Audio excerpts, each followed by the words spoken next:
La bague est partie plus facilement que Delamarche ne l'avait prévu. Elle l'a posée sur la table de jardin entre eux, juste à côté de la limonade qui tiédissait dans la chaleur de juillet. Puis elle a prononcé la phrase tranquille qu'elle avait répétée pendant une semaine. « Je ne peux pas t'épouser, Peter. Je mets fin à notre relation. » Pas de cris, pas de scène. Juste le petit clic métallique de l'or sur le verre et le bourdonnement des abeilles dans la lavande. Et même si elle ne le savait pas encore, le bruit lointain des pales d'un rotor. Elle tournait déjà à 5 km à l'est. C'était l'hélicoptère d'un milliardaire. Il allait se poser dans ce même jardin avant que les glaçons n'aient fini de fondre. Peter Hale a cligné des yeux en regardant la bague, comme si c'était une guêpe qui venait de se poser sur la table. « Ton... quoi ?» Sa voix s'est brisée en plein milieu. « Dell, nous avons envoyé les invitations. Ma mère a réservé le chapiteau. Je sais. Ses mains étaient stables. C'est ce qui la surprenait le plus. J'aurais dû le dire au printemps. J'attendais juste le bon moment. Et aujourd'hui, c'est le bon moment, a-t-il ri. Un son fragile, sans aucune consistance. Tu attends le milieu du mois de juillet, quand il fait 32 degrés et que les roses sont sorties, pour tout faire exploser. Je ne fais rien exploser. Elle a regardé au-delà de lui, vers le jardin qu'elle avait construit de ses propres mains. Les rosiers grimpants blancs, gorgés de chaleur. Le hêtre pourpre projetant sa seule parcelle d'ombre. Les petits chemins de briques qu'elle avait posés elle-même. C'était l'été où le cœur de son père avait commencé à flancher. Je dis juste la vérité. Enfin, tu mérites quelqu'un qui est sûr de soi. Je ne veux pas de quelqu'un qui est sûr. Je te veux, toi. Il a repoussé sa chaise. Les pieds en métal ont grincé sur le pavé. Il y a quelqu'un d'autre? Dis-moi juste ça. C'est lui? De là a senti la question atterrir dans son estomac comme une pierre avalée. Il n'y a personne d'autre, Peter. Ce qui était vrai. Et aussi le plus énorme mensonge qu'elle ait jamais raconté. Et ces deux choses à la fois ont fait que son pouce est devenu tout blanc contre la couture de son jean. Il s'agit de moi, pas d'une personne. D'un sentiment, ou de l'absence d'un sentiment. C'est une réponse de lâche. Peut-être, elle n'a pas bronché, mais c'est la mienne. Quelque part derrière la haie, un son montait. Un bruit sourd et rythmé. Au début, elle a cru que c'était la vieille tondeuse autoportée du voisin. Le son a grandi. Ça ne ressemblait pas à une tondeuse. Ça ressemblait à un orage qui aurait décidé d'avoir un cœur qui bat. Peter a continué, inconscient de tout. Il rassemblait sa peine autour de lui comme un manteau hors saison. « Ton père m'adore. Tu sais que Frank va être... » Ne dis rien. Ce seul mot est sorti plus brusquement que les autres. Laisse mon père en dehors de ça. Il n'est pas bien, et il n'a pas besoin de ça en plus de tout le reste. Elle s'est adoucie, car elle n'était pas faite pour la cruauté. Il comprendra. Il comprend toujours. Le bruit sourd était proche maintenant. La lavande s'est courbée. Une serviette en papier s'est soulevée de la table et a fait des cabrioles sur la pelouse. Et l'air chaud de juillet s'est soudain transformé en une bourrasque. Une bourrasque qui sentait l'herbe coupée et l'huile de machine chaude. Les cheveux de Della lui ont fouetté la bouche. Peter a crié quelque chose qu'elle n'a pas pu entendre. Il montrait le ciel du doigt, le visage blême. Elle s'est retournée, au-dessus du hêtre pourpre, remplissant tout le carré de ciel bleu au-dessus de son petit jardin de banlieue. Un hélicoptère était suspendu, comme une décision sur le point d'être prise. Élégant, gris argenté, semblant silencieux malgré le vacarme, comme les choses chères qui semblent toujours plus silencieuses qu'elles ne le sont. Il est descendu avec une précision terrible sur la seule parcelle de pelouse disponible. La parcelle qu'elle gardait pour planter un parterre de fleurs à couper. Le patin s'est posé sur son herbe avec la délicatesse d'un chat montant sur une table interdite. Le moteur a ralenti. Les pales sont passées d'un hurlement à un soupir, puis à un lent tic-tac. Ed Delamar se tenait dans les ruines de sa lavande, une main retenant ses cheveux loin de ses yeux, et elle a pensé avec une clarté qui l'a effrayée. Je l'ai dit à voix haute il y a seulement 2 minutes. Comment est-il déjà là? La porte s'est ouverte. Peter avait complètement cessé de parler. Il se tenait là avec la bague. Il avait dû la prendre sur la table, serrée dans son poing, et il regardait l'homme descendre de l'hélicoptère, comme on regarde un orage arriver sur un champ, sachant qu'il n'y a pas de grange assez proche. L'homme ne portait pas de costume. C'était la première chose. Della s'était attendue à un costume. Elle ne savait pas trop pourquoi. Sauf que dans son imagination, les hommes qui arrivaient en hélicoptère en portaient toujours. Au lieu de ça, Il portait une chemise en lin pâle avec les manches retroussées jusqu'au coude. Un pantalon sombre, pas de cravate. Et il a traversé sa pelouse dévastée avec la certitude tranquille de quelqu'un qui n'a jamais eu à courir pour quoi que ce soit dans sa vie. Il avait peut-être 35 ans, des cheveux sombres repoussés par le souffle du rotor, une mâchoire qui semblait dessinée par quelqu'un qui en voulait à la douceur. Ses yeux gris, de la couleur que prend le gris juste avant la pluie. Ses yeux l'ont trouvé et n'ont regardé nulle part ailleurs. « Mademoiselle Marsh », a-t-il dit. « Ce n'était pas une question. »« Vous avez atterri sur mon parterre de fleurs », a dit Della. C'était la seule chose vraie dans sa tête. Et parce que si elle arrêtait de parler, elle pensait qu'elle pourrait s'asseoir directement dans le massif de fleurs. Quelque chose a bougé au coin de sa bouche, puis il s'est ravisé. « Je payerai pour le parterre de fleurs. Il n'est pas à vendre. C'est de la terre. » Elle était consciente de Peter, de la bague. Des abeilles qui se regroupaient dans la lavande aplatie. Des rideaux des voisins qui bougeaient tout le long de la rue. « Qui êtes-vous » ? « Rhys Arden. » Il a dit ça comme d'autres disent leur propre numéro de téléphone. D'un ton neutre, s'attendant à être reconnu, un peu lassé de l'être. Quand elle ne lui a offert qu'un visage vide et interrogateur, un sourcil sombre s'est levé d'une fraction. « Vous ne connaissez pas ce nom. » « Devrais-je ? La plupart des gens le connaissent. Ce n'était pas de la vantardise. Au contraire, il l'a dit comme une petite déception à laquelle il était habitué. « Je suis le propriétaire de l'entreprise qui achète les terres de Hartwell, les 40 acres sur lesquels votre pépinière loue ses droits d'eau. » Ses yeux gris se sont brièvement tournés, sans équivoque, vers Peter, vers son poing, vers le bord doré de la bague visible entre ses doigts. Puis ils sont revenus vers elle, et quelque chose en eux s'est recalibré. « Il semble que je sois arrivé à un mauvais moment. Il semble que vous soyez arrivé en hélicoptère, » a dit Della, « dans mon jardin, pendant la pire conversation de mon année. Alors oui, Dell. » Peter avait retrouvé sa voix, et elle est sortie étranglée. « Tu connais cet homme ? Je n'ai jamais vu cet homme de ma vie. Alors pourquoi est-il… » « Je ne sais pas, Peter. J'ai été un peu occupé. » Elle a repoussé ses cheveux avec ses deux mains, les a maintenus un instant comme pour retenir sa tête entière. Puis elle les a laissés retomber. À l'étranger, à Rhys Arden, à l'impossible réalité de sa présence dans sa lavande aplatie au milieu d'un après-midi de juillet, elle a dit « Quoi que vous soyez venu dire, ça devra attendre 10 minutes. Je suis au milieu de quelque chose. » Et c'est là, dans cette petite dignité absurde, une femme en chemise tachée d'herbe disant à un homme valant près d'1 milliard d'attendre son tour. C'est à ce moment que l'expression de Rhys Arden a changé. Pas en un sourire. Il ne souriait pas, mais en une sorte d'attention soudaine. C'était le regard d'un homme qui entre dans la mauvaise pièce, et qui y trouve, sans explication, la seule chose qu'il cherchait. « Bien sûr », a-t-il dit. Il a reculé, a croisé les bras et a attendu. Il a vraiment attendu à côté de ses fleurs brisées, comme s'il avait tout le temps que l'argent pouvait acheter, et qu'il avait décidé de le passer dans un jardin de banlieue, à regarder des fiançailles se briser. Ce qui, pensa follement Della, était pire.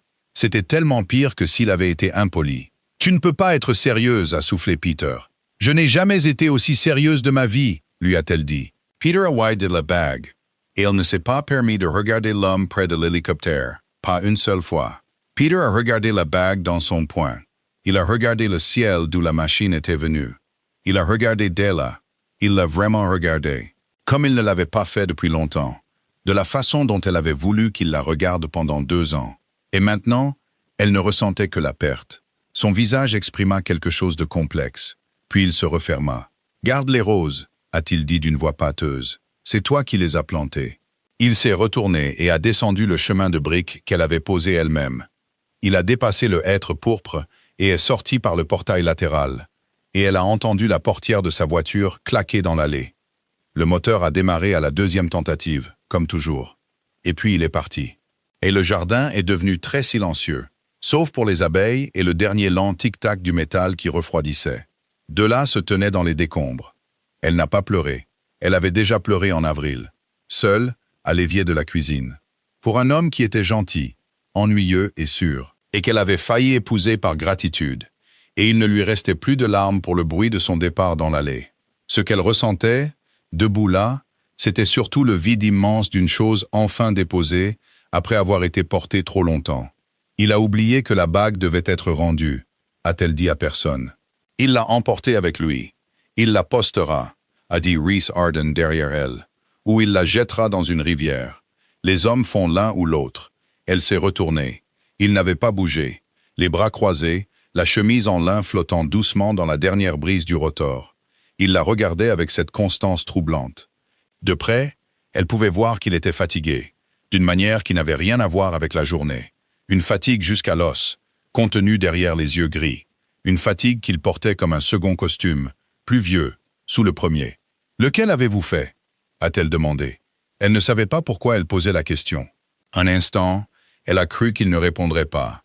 Puis, « On ne m'a jamais quitté » a-t-il dit. « Donc je ne pourrais pas vous le dire. » Et il n'y avait aucune arrogance là-dedans. Seulement une honnêteté plate et étrange, comme s'il s'était surpris lui-même en le disant à voix haute. « Vous avez de la chance. »« Non » a-t-il dit. « Pas spécialement. » Il a décroisé les bras. « Puis-je m'asseoir ? Je suis venu directement d'une réunion que j'ai quittée. Et je préférerais ne pas avoir cette conversation en criant à travers un jardin. Vous avez quitté une réunion pour venir chez moi. Oui. À propos des droits d'eau. C'est ce qui est à l'ordre du jour. Oui. Elle a plissé les yeux. 2 ans avec un homme bon et sûr lui avait appris à se méfier de tout ce qui arrivait trop vite et trop brillamment. Monsieur Ardan, au cours des 20 dernières minutes, j'ai rompu des fiançailles et un avion a atterri dans ma lavande. Alors, pardonnez-moi si je ne suis pas d'humeur pour une version facile de la vérité. Pourquoi êtes-vous vraiment là? Et cette fois, le coin de sa bouche a bougé. Juste un peu, pour former quelque chose qui, sur un visage plus chaleureux, aurait pu devenir un sourire. Vous êtes direct, a-t-il dit. Les gens ne le sont pas avec moi. Pas d'habitude. Il a brièvement regardé la lavande aplatie, les roses, les petits chemins de briques. Tout le modeste royaume fait main de son jardin. Et quelque chose a traversé son visage. Quelque chose qu'elle ne pouvait pas nommer et qu'elle ne comprendrait pas avant longtemps. « Je suis là, a-t-il dit, parce que votre père m'a écrit. Frank Marsh. Il y a 3 semaines, il a sorti de la poche de sa chemise une enveloppe pliée. Les plis étaient adoucis par le transport. Il l'a tendue à travers les débris de ses fleurs. Et j'ai lu cette lettre tous les jours depuis. Et j'avais besoin de voir la personne dont il parlait. » Della a regardé l'enveloppe. Elle connaissait l'écriture de son père. Les lettres soignées et droites d'un homme qui avait quitté l'école à 15 ans. L'encre bleue qu'il avait utilisée toute sa vie. « Mon père vous a écrit » a-t-elle dit lentement. Mon père, qui peine à atteindre le bout du jardin cet été, a écrit à un milliardaire qu'il n'a jamais rencontré. Il a écrit à l'homme qui achète les terres de Hartwell, a dit Rhys. Et il se trouve que c'est moi. Je ne pense pas qu'il savait à qui il écrivait, dans le sens où vous l'entendez. Je pense qu'il savait seulement que j'étais celui qui pouvait faire ce qu'il demandait. « Et quoi ?» a dit Della. Et elle a détesté que sa voix soit enfin devenue instable. Que demandait-il? Rhys Arden a tenu la lettre un instant de plus. Les abeilles butinaient la lavande écrasée. Le soleil de juillet tapait sur la machine argentée, posée de manière impossible sur sa pelouse. Et quand il a parlé, sa voix était devenue plus basse, presque prudente. La voix d'un homme qui pose un objet qu'il sait plus lourd qu'il n'en a l'air. « Il m'a demandé de m'assurer que vous iriez bien », a-t-il dit. « Après ?» Le mot est resté en suspens entre eux dans l'air chaud et lumineux. « Après ?» Della n'a pas pris la lettre. Pas encore. Elle se tenait dans son jardin en ruine. Ses cheveux se détachaient. Et toute sa vie ordinaire, soigneusement répétée, était aplatie autour d'elle comme la lavande. Et elle a regardé cet étranger tomber du ciel 2 minutes après qu'elle se soit enfin, tranquillement, libérée. Et elle a compris avec la même clarté froide qu'auparavant, que quoi qu'elle ait pensé que cet après-midi allait être, elle s'était entièrement, catastrophiquement trompée. « Vous feriez mieux d'entrer », s'est-elle entendue dire, « avant que toute la rue n'appelle quelqu'un. » Elle s'est tournée vers la maison, puis s'est arrêtée, et l'a regardé par-dessus son épaule. Le lin, les yeux gris, et la lettre dans sa main. « Mais je ne vous promets rien, je ne vous connais pas. Et j'en ai assez des hommes qui décident de ce qui est bon pour moi, pour toute une vie. J'avais remarqué, » a dit Rhys Arden. Et il l'a suivi sur le chemin de briques qu'elle avait posé de ses propres mains. Il a baissé la tête sous le hêtre pourpre, laissant son hélicoptère refroidir dans sa lavande. Comme une étoile filante qui aurait choisi, de tous les jardins d'Angleterre, le plus petit et le plus têtu pour atterrir. La cuisine était fraîche après l'éblouissement du jardin.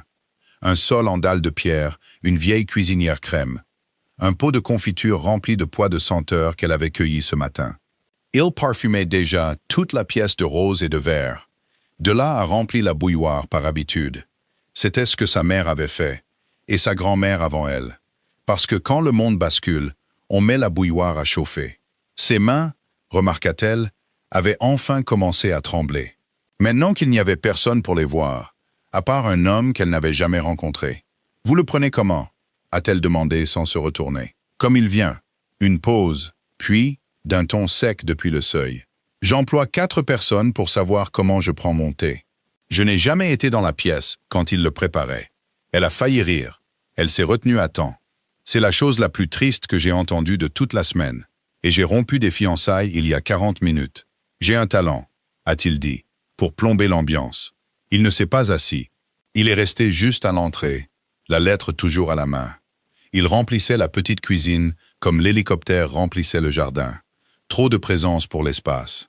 Et il a regardé autour de lui. Les pois de senteur, les tasses ébréchées, le dessin au crayon de couleur tenu sur le frigo par un aimant.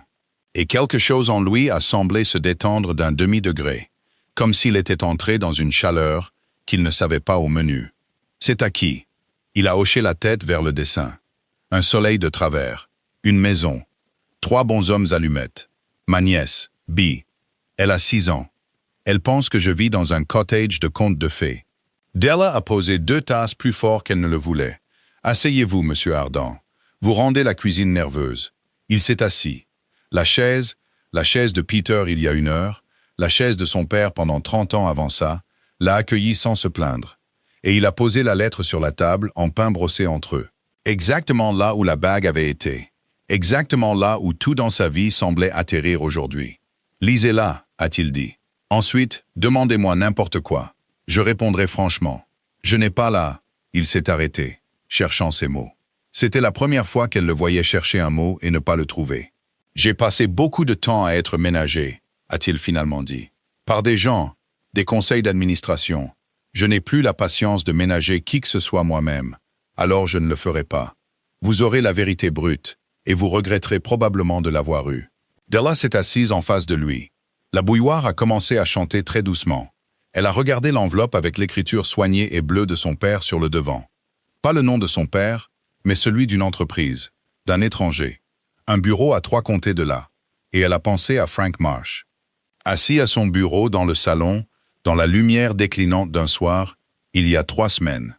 Écrivant en secret à un homme qu'il n'avait jamais rencontré. Lui demandant de s'assurer que sa fille irait bien. Après, faisant à sa manière tranquille et têtue la seule chose qu'il pouvait encore faire.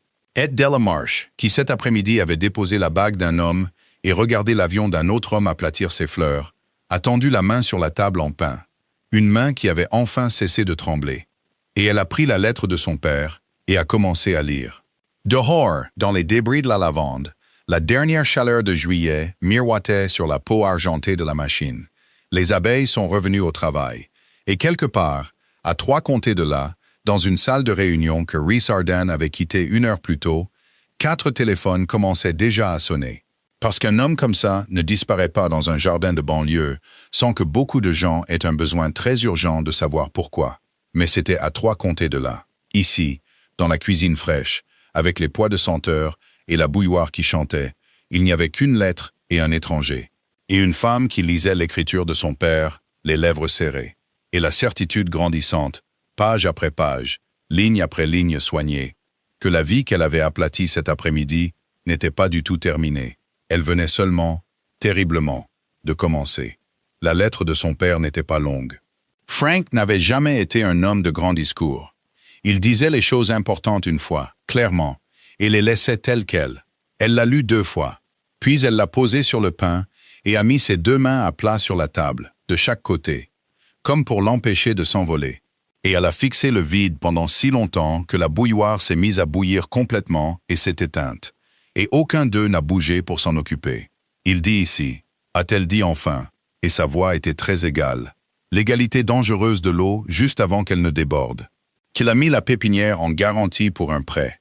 Ma pépinière, celle que je dirige depuis 6 ans, celle qui est à mon nom. Elle a levé les yeux. Le saviez-vous? Je savais qu'il y avait un prêt, a dit Rhys. Je ne connaissais pas la garantie. Ce n'est pas dans la lettre qu'il m'a envoyée. C'est entre lui et sa banque. Sa banque, elle a ri. Un rire court et dur. La banque que votre entreprise a achetée en avril, en même temps que les terres de Hartwell et les droits d'eau. Et quoi d'autre, monsieur Ardent? Quoi d'autre avez-vous acheté ce printemps, sans savoir que le nom de mon père était écrit quelque part à l'intérieur? Pour la première fois, il a semblé vraiment pris au dépourvu. Pas coupable. Elle ne pensait pas que c'était un homme qui portait facilement la culpabilité. Mais pris. Comme la marée vous prend quand vous avez mal jugé jusqu'où vous vous êtes avancé. Je devrais vérifier, a-t-il dit. Honnêtement, j'achète beaucoup de choses. Il a expiré. C'est exactement le problème dont parle la lettre de votre père, n'est-ce pas? Je suis l'homme qui pourrait vous ruiner tous les deux par accident. Et ne jamais sentir le poids du stylo. Oui, a dit Della. C'est exactement le problème. Elle a retourné la lettre sur la table pour qu'elle lui fasse face. Pour qu'il puisse voir l'encre bleue de son père dans le bon sens. Même s'il l'avait manifestement déjà lu 100 fois. Alors il a écrit, et vous a demandé de ne pas le faire. Il a demandé à un étranger d'être plus gentil que les papiers. Et vous êtes monté dans un hélicoptère. Elle a secoué la tête lentement. Les hommes et leurs grands gestes. Vous auriez pu poster une réponse. Vous auriez pu envoyer un avocat. Au lieu de ça, vous aplatissez ma lavande, vous vous asseyez dans le fauteuil de mon père, et vous me dites que vous serez franc. Elle s'est penchée en avant. Alors soyez franc. Qu'arrive-t-il à la pépinière aujourd'hui? Maintenant, dans le monde réel. Pas celui où vous vous sentez mal à propos du stylo. Rhys Ardent l'a regardé longuement. À travers la table brossée, dans le parfum rose et vert des pois de senteur. Dans le silence rafraîchissant de la cuisine, avec son empire qui sonnait à 3 comtés de là, et toute sa vie faite main en équilibre sur la réponse. Ça, a-t-il dit doucement, dépend entièrement de ce que vous ferez ensuite. Et il a retourné sa propre main sur la table, paume vers le haut, vide, ne tendant pas la main vers elle. Pas tout à fait, mais offrant quelque chose, ou le demandant. Elle ne pouvait pas encore dire quoi. C'est pourquoi je suis venu moi-même. Parce que je ne pense pas que ce soit une chose qui devrait être décidée par quelqu'un qui n'est pas assis dans cette pièce. N'est-ce pas? Taylor Marsh, libre d'une vie depuis 40 minutes et pas encore certaine de ce que serait la suivante, a regardé sa main ouverte sur la table de son père. Et ne l'a pas prise. Et n'a pas détourné le regard. Non, a-t-elle dit. Je ne pense pas. La bouilloire a fait un tic-tac en refroidissant. Dehors, les abeilles butinaient la lavande brisée. La machine argentée brillait. L'après-midi de juillet retenait son souffle. Et aucun d'eux n'a encore tendu la main sur la table pour combler l'espace entre eux. La bouilloire s'était tue depuis une bonne minute, avant que Della ne se lève pour s'en occuper.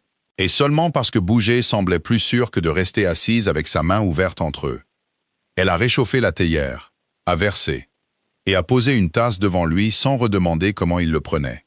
Une petite impolitesse délibérée, laissant l'homme qui employait 4 personnes pour connaître son thé, le prendre comme il venait. Il a enroulé ses 2 mains autour. Elle a remarqué qu'un homme qui arrivait en hélicoptère tenait une tasse ébréchée, comme si c'était la première chose chaude qu'il touchait de la semaine. « Buvez ça », a-t-elle dit. Et ensuite, parlez-moi du prêt, de tout. Pas de la version qui vous fait passer pour un visiteur. Il n'y a pas de version qui me donne le beau rôle. Il a tourné la tasse d'un quart de tour sur le pain. Votre père a emprunté contre un droit de passage. L'eau de Hartwell traverse ces terres pour atteindre la pépinière. Quand mon entreprise finalisera l'achat de ces 40 acres, les droits de passage seront renégociés. C'est la norme, ça arrive à tous les locataires de la parcelle. Il a fait une pause. Il se trouve que c'est catastrophique pour un seul d'entre eux.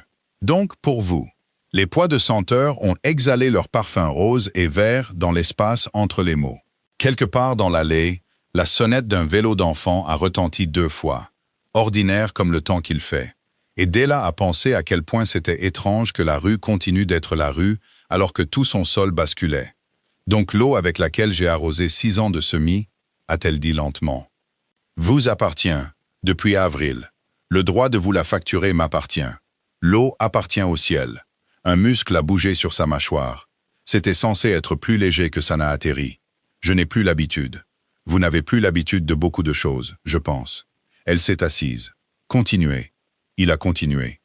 Et pendant qu'il parlait, de la parcelle, du passage, de la convention que son père avait signée à l'encre bleue sans manifestement la comprendre.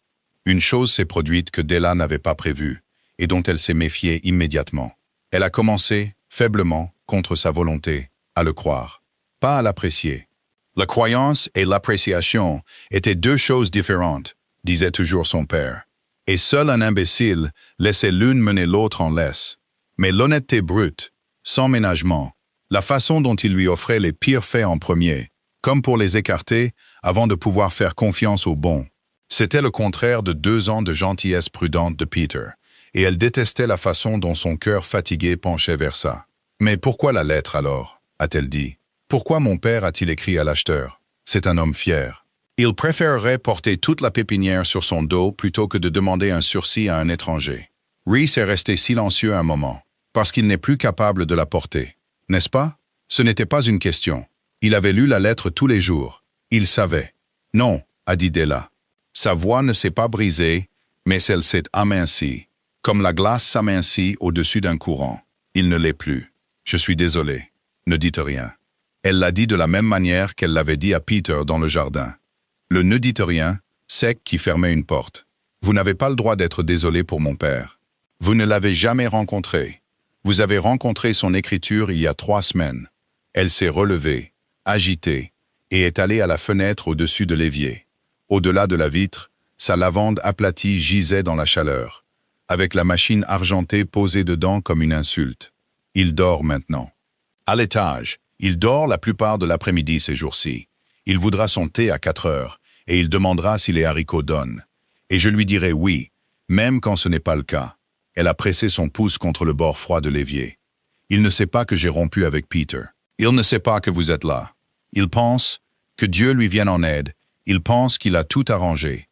Il a écrit sa lettre secrète, et maintenant il pense que je suis en sécurité. Et l'êtes-vous? Elle s'est retournée. Dites-le-moi. C'est vous qui tenez le stylo. Avant qu'il ne puisse répondre, la sonnette a retenti. Pas la douce sonnerie à 2 notes de l'entrée, mais la pression vive et impatiente de quelqu'un qui s'appuie dessus. 1 fois, 2 fois, une 3e fois sans attendre.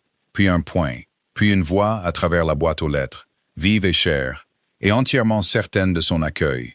Reese Arden. Reese, je vois l'avion depuis l'allée, alors ça ne sert à rien de faire semblant. Ouvre la porte, chérie, avant que je doive être charmante avec les voisins. Quelque chose a traversé le visage de Reese Arden. Quelque chose auquel Della penserait pendant des jours. Pas de l'agacement. Quelque chose de plus vieux et de plus las que l'agacement. Le regard d'un homme qui entend une dette qu'il espérait annuler. « Qui est-ce » a dit Della. « Ça » a dit Reese en se levant. Et il a soudain semblé remplir encore plus la cuisine qu'auparavant. La remplissant comme un souffle retenu, remplit une poitrine.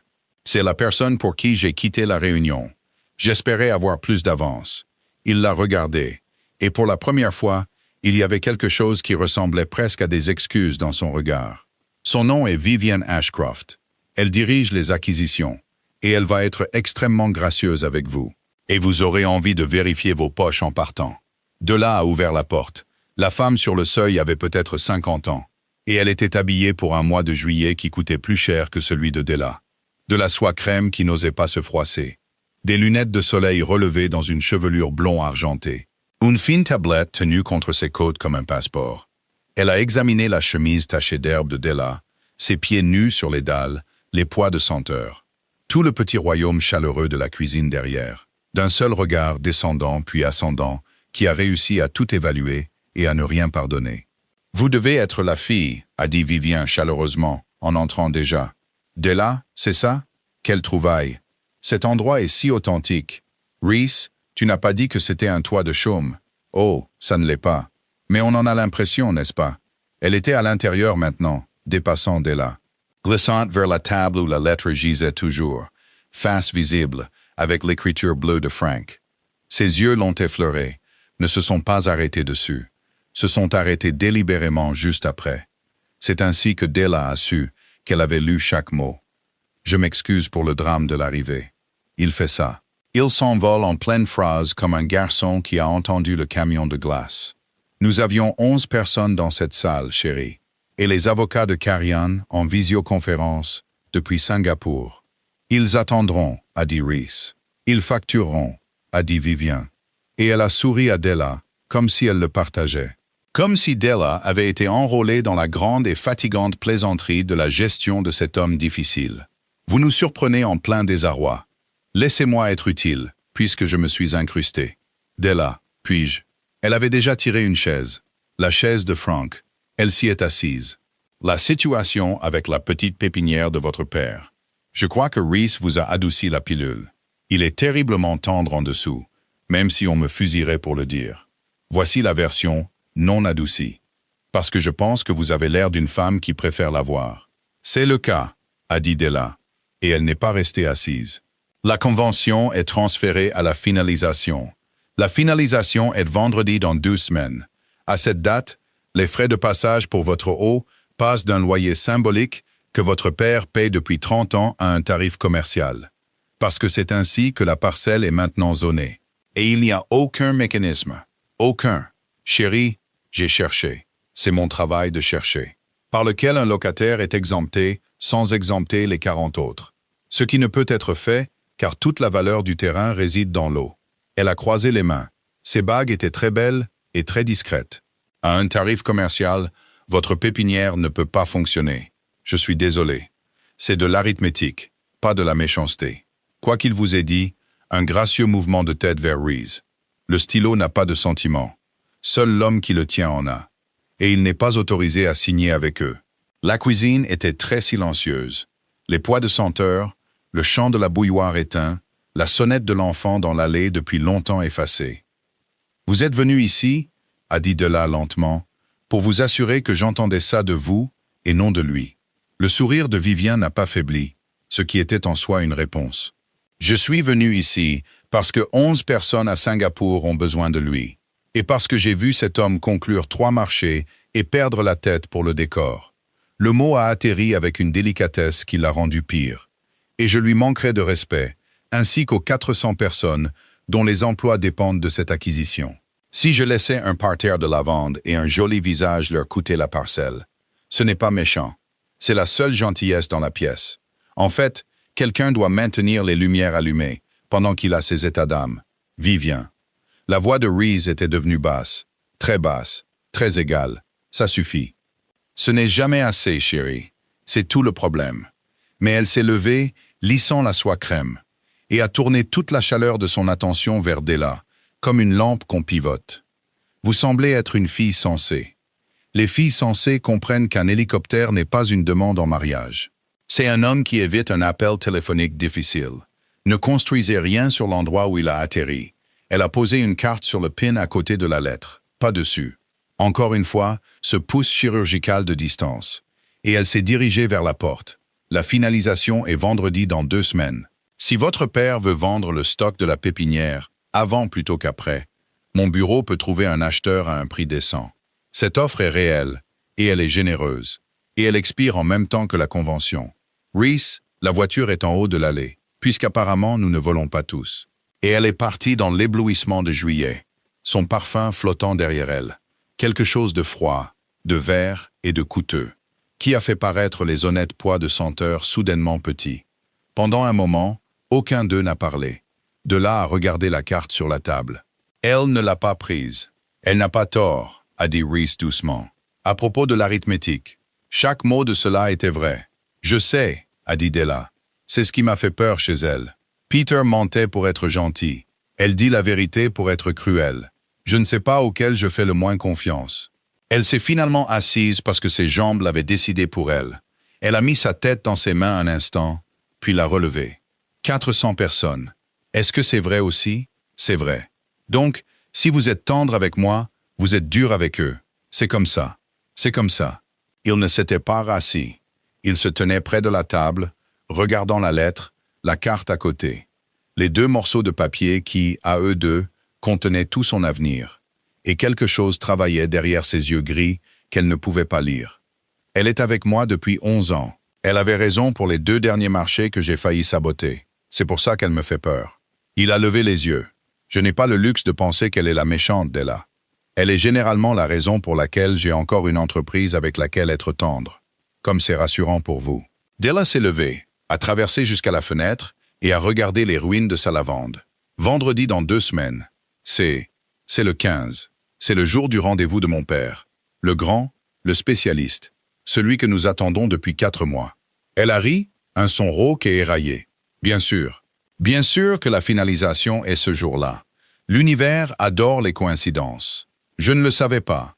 Pourquoi le sauriez-vous? Vous achetez beaucoup de choses. Elle lui a renvoyé sa propre phrase et l'a regardé atterrir. Elle a presque regretté, puis non. Vous devriez partir. Votre Singapour vous attend. Vos 400 personnes. Enlevez votre machine de mes fleurs. Il n'a pas bougé. Au lieu de ça, dans le silence frais, d'une voix qu'elle a dû se tourner pour bien entendre, il a dit « Il y a une chose que je ne vous ai pas dite, et je vais le faire. Parce que j'ai dit que vous auriez la vérité brute. Et parce que vous le découvrirez de toute façon. Et je préférerais que ça vienne de moi. » Il a posé ses poings sur la table. La raison pour laquelle je suis venu moi-même, la raison pour laquelle c'était moi, et pas un avocat, quoi que Vivien en pense, ce n'est pas seulement la lettre de votre père. La pause a duré le temps d'une respiration retenue. Frank Marsh n'est pas un étranger pour moi. Pas entièrement. Il y a 22 ans, un homme appelé Frank Marsh a donné un travail à ma mère dans une pépinière de ce comté, alors que personne d'autre au monde ne voulait lui donner un salaire. J'avais 13 ans. Nous aurions coulé sans ça. Sa mâchoire s'est crispée. Je ne savais pas que c'était le même Frank, jusqu'à ce que je lise la lettre et que je vois l'adresse. Et alors, je suis monté dans l'hélicoptère. Alors non, ce n'est pas un grand geste, mademoiselle Marsh. Et ce n'est pas du décor. J'ai une dette envers votre père, qui n'a rien à voir avec l'eau. Et j'ai passé toute ma vie à m'assurer de toujours payer ce que je dois. De là est resté absolument immobile près de la fenêtre. Le jardin dévasté derrière elle, et cette phrase impossible devant elle. Et elle a senti le sol basculer une seconde fois en un après-midi. « Vous saviez, a-t-elle dit, quand vous avez atterri, vous saviez qui il était. Oui, et vous m'avez laissé m'asseoir ici et vous dire qu'il avait écrit à un étranger. Sa voix s'est élevée et elle l'a laissé faire. Vous m'avez laissé vous servir le thé et vous plaindre pour vos 4 employés. Et pendant tout ce temps, vous saviez que vous et mon père étiez... » Elle s'est arrêtée. Son pouce avait trouvé la couture de son jean et s'y était appuyé, devenant blanc. Est-ce qu'il sait? Est-ce que mon père sait que c'est vous? Et voilà, la chose qui allait sous-tendre tout ce qui suivrait. La fissure dans le sol. Elle ne pouvait pas encore en voir le fond, parce que Rhys Ardan l'a regardé. Et pour la première fois depuis qu'il était tombé du ciel de juillet, il n'a pas pu soutenir son regard. « Non », a-t-il dit. « Il ne le sait pas. Ma mère a changé notre nom l'année d'après.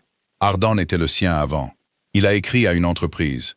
Il n'a aucune idée que le garçon de la pépinière est l'homme qui achète son eau. Il s'est redressé. Et je vous demande. Je ne vous dis pas.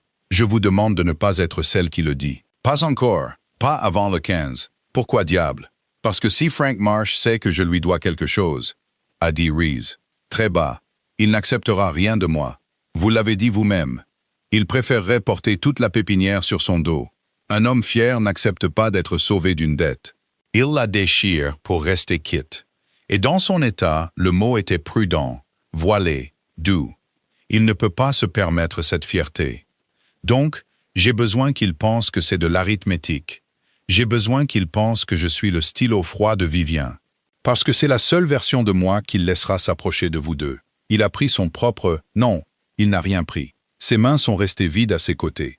Et ce vide a soudain semblé la chose la plus honnête chez lui. Je vous demande de mentir à votre père, pour son bien. Et je sais exactement ce que je demande, parce que j'ai passé 22 ans à être le secret gardé de quelqu'un. Et c'est une façon froide de vivre. L'horloge dans le couloir a fait tic-tac. À l'étage, faiblement, une lame de parquet a bougé. Frank se retournant dans son sommeil de l'après-midi. Ordinaire et ignorante. Un étage au-dessus des 2 personnes qui décidaient de son été. De là a regardé la lettre dans l'écriture bleue de son père. Elle a regardé la carte froide et propre de Vivien à un pouce de là. Elle a regardé l'homme qui lui demandait de porter son secret à l'étage. Et d'elle a posé sans un mot à côté du thé de son père à 4 heures. Dehors, a-t-elle dit. C'est sorti doucement, ce qui était pire que de crier. Et elle l'a vu prendre ça comme le coup que c'était. Pas pour de bon. Je n'ai pas encore décidé. Mais sortez de cette cuisine et de mes fleurs. Et donnez-moi une seule heure où un homme n'est pas dans ma maison à me dire ce qui est bon pour moi. Peter l'a fait pendant 2 ans. Votre Vivien l'a fait pendant 10 minutes. Et maintenant vous tombez du ciel avec le plus gros de tous les mensonges et vous le déguisez en dette. Elle tremblait de nouveau, mais avec quelque chose qui n'était pas de la peur. Maintenant vous voulez que je mente à la seule personne au monde à qui je n'ai jamais menti. Et le pire, Monsieur Ardan, le pire de tout, sa voix s'est brisée, Et elle l'a laissé faire et n'a pas détourné le regard. C'est que vous pourriez avoir raison. Il a soutenu son regard un long moment, puis il a hoché la tête une fois, s'est dirigé vers la porte et s'est arrêté, la main sur le cadre. 4 heures, a-t-il dit. Vous avez dit qu'il voulait son thé à 4 heures et qu'il demanderait pour les haricots. Il ne s'est pas retourné. Dites-lui oui. Dites-lui qu'il donne. Vous lui avez menti gentiment 100 fois cet été, et ça l'a maintenu entier. Je ne demande qu'une fois de plus. C'est tout ce qu'est un secret. Une gentillesse que vous ne pouvez pas encore expliquer. Et puis plus bas, presque pour lui-même. Croyez-moi, j'en ai été un toute ma vie. Le portail latéral a cliqué. 1 minute plus tard, le moteur s'est réveillé dans le jardin. Les pales se sont hissées d'un soupir à un hurlement, et la bourrasque de juillet est revenue par la fenêtre ouverte. Elle a soulevé le dessin au crayon du frigo. Il a glissé sur les dalles de pierre et s'est immobilisé, face visible, aux pieds nus de Della. Le soleil de travers, la petite maison, les 3 bonshommes allumettes, se tenant la main en dessous. 3, pas 2. Elle ne les avait jamais comptés avant. Elle l'a ramassé maintenant, d'une main qui ne voulait pas rester tranquille, et elle a fixé la 3e petite silhouette que Bee avait dessinée. Celle qui n'était ni Della ni Frank. La personne supplémentaire que sa nièce de 6 ans avait mise dans le portrait de famille du cottage de conte de fées. Aide dehors, la machine a décollé de ses fleurs. Elle est restée suspendue un moment au-dessus du hêtre pourpre. Puis elle est partie vers l'est. Vers Singapour, 400 emplois et 11 personnes qui attendaient. Emportant son propriétaire, sa dette et sa demande froide, propre et impossible avec elle. Della est restée seule dans la cuisine, dans le silence soudain et immense. La bouilloire, les pois de senteur, la lettre de son père et la carte de Vivien, à 1 pouce l'une de l'autre sur le pain, comme 2 pays qui ne partageraient pas de frontières. Et à l'étage, la lame de parquet a de nouveau bougé. Et la voix de Frank est descendue, fine et chère et ignorante, à travers le plafond qu'elle avait peint elle-même, le printemps où sa mère les avait quittés tous les deux. Dell, c'était le tonnerre, ma chérie? Est-ce que cette chaleur va enfin se dissiper? Elle a regardé le dessin dans sa main. Elle a regardé les escaliers. Non, papa, a-t-elle crié. Et elle a été horrifiée de voir à quel point sa voix était stable. À quelle vitesse le premier mensonge est venu maintenant qu'elle avait accepté de le dire. Juste la tondeuse des voisins. Je t'apporte ton thé à 4 heures. Gentille fille. Les haricots donnent? Della a fermé les yeux. Oui, a-t-elle dit. Oui, papa. Ils donnent. Et elle a remis le dessin sur le frigo, avec ses 3 petites silhouettes. Elle a remis la bouilloire à chauffer. Et elle est restée dans la cuisine chaude et parfumée de rose, avec un secret qui prenait déjà racine dans sa poitrine. Tandis qu'à 3 comtés à l'est, une machine argentée emportait le reste de la vérité au-dessus des champs d'été. Et un vendredi dans 2 semaines se rapprochait d'1 heure. Et quelque part, dans une voiture en haut de l'allée, Vivien Ashcroft passait déjà tranquillement l'appel téléphonique qui allait tout changer une seconde fois. L'horloge dans le couloir a sonné 4 heures, alors que Della était encore dans les escaliers. Le plateau en équilibre sur une hanche, la bonne tasse cliquetant dans sa soucoupe, parce que ses mains ne lui avaient pas encore tout à fait pardonné. Elle s'est arrêtée sur le palier et a respiré. Poiste de ceinture en bas, liniment en haut. L'odeur médicinale verte et vive du baume qu'elle frottait sur les mains de son père chaque soir. Menthe et camphre descendant à la rencontre des fleurs qui montaient. Elle avait peint ce plafond elle-même, le printemps où sa mère était partie. Debout sur une chaise avec un pinceau, un pot de blanc et la fureur d'une enfant de 6 ans qu'elle n'avait jamais laissé paraître. Elle a poussé la porte avec son épaule. La voilà. Frank Marsh était calé contre 3 oreillers, la fenêtre ouverte à côté de lui. La lumière de juillet posait de l'or sur la couverture. Il paraissait plus petit chaque semaine et elle s'était entraînée à ne pas le voir. J'ai entendu le tonnerre. Je t'avais dit que ça allait éclater. Ça n'a pas éclaté, papa. Il fait toujours 30 degrés dehors. Elle a posé le plateau sur la petite table et n'a pas regardé la fenêtre. Parce que d'ici, on pouvait voir tout le jardin. Et tout le jardin avait l'empreinte d'un hélicoptère. Redresse-toi bien. Tu vas en renverser sur toi, et après, je devrais faire la lessive par cette chaleur. Tyrannie. Il a bougé, grimaçant, cachant la grimace comme elle cachait le fait qu'elle la voyait. Tous les deux se mentant poliment avec leur visage, comme ils l'avaient fait tout l'été. Il a pris la tasse à 2 mains. La vapeur. Le cliquetis s'est arrêté. Fort gentille fille. Il a bu une gorgée, et ses yeux, toujours vifs, toujours du même gris ardoise humide que les siens, sont passés au-delà d'elle vers la fenêtre ouverte et le jardin en contrebas. Elle les a vus s'arrêter. D'elle, d'un ton doux, trop doux. Qu'est-il arrivé à la lavande? La tondeuse du voisin lui a échappé. Le mensonge est sorti aussi fluide que le thé. Elle détestait sa fluidité. Elle a roulé dessus avant que Ted ne puisse arrêter la machine. Pauvre vieux fou. Je vais la tailler. Elle repoussera. Frank a regardé le parterre aplati un instant de plus. Les deux ecchymoses propres et parallèles dans l'herbe, qu'aucune tondeuse au monde n'avait jamais faites. Et puis il a regardé sa fille. Et Della a compris, avec un petit pincement froid à l'estomac, que son père posait des pièges en terrain meuble depuis 60 ans.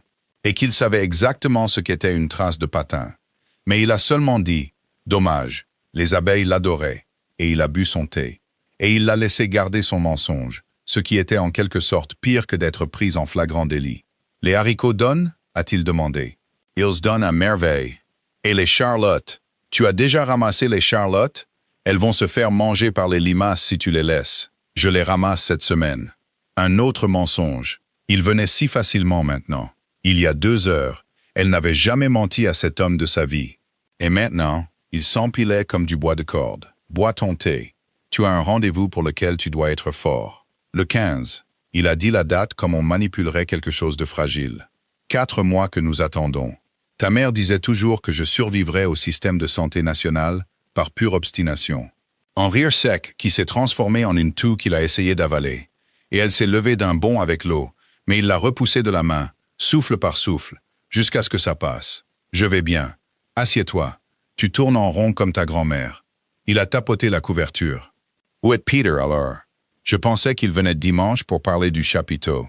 Mon futur gendre veut se disputer avec moi à propos de chaises. Et voilà, le deuxième secret, plus grand que les haricots. Et Della s'est assise sur le bord du lit, les mains sur les genoux. Et elle n'a pas pu, pour rien au monde, faire dire à sa bouche « J'ai rompu, papa. Je lui ai rendu la bague dans le jardin à 2 heures. » Parce qu'il souriait, parce qu'il avait dit « Mon futur gendre avec une chaleur qu'il n'avait pour presque rien d'autre ces jours-ci. » Parce que le rendez-vous était le 15. Et elle ne voulait absolument pas mettre une pierre de plus dans ses bras avant qu'il n'entre dans le bureau de ce spécialiste. « Il est occupé par le travail, » a-t-elle dit. « Tu connais Peter, toujours occupé. Bon garçon. » Frank a posé la tasse, et sa main a trouvé la sienne sur la couverture. Sèche et légère comme une feuille maintenant, là où elle avait été une chose large comme une pelle qui pouvait casser une tige de haricots d'une seule main. Tu as bien fait de choisir la stabilité. Ta mère a choisi les feux d'artifice, et regarde comment ça s'est terminé. La stabilité dure, ma chérie, a-t-il serré. Je dormirai tranquille en te sachant installé. C'est tout ce que je veux du 15, tu sais. Pas les nouvelles. Juste savoir que tu es installé. Della est resté très immobile et a laissé son père lui tenir la main et lui dire qu'il pouvait aller à son rendez-vous en paix parce qu'elle épousait un homme qu'elle avait renvoyé sur le chemin de briques il y a 4 heures. Et dehors, l'herbe meurtrie captait la lumière dorée et basse.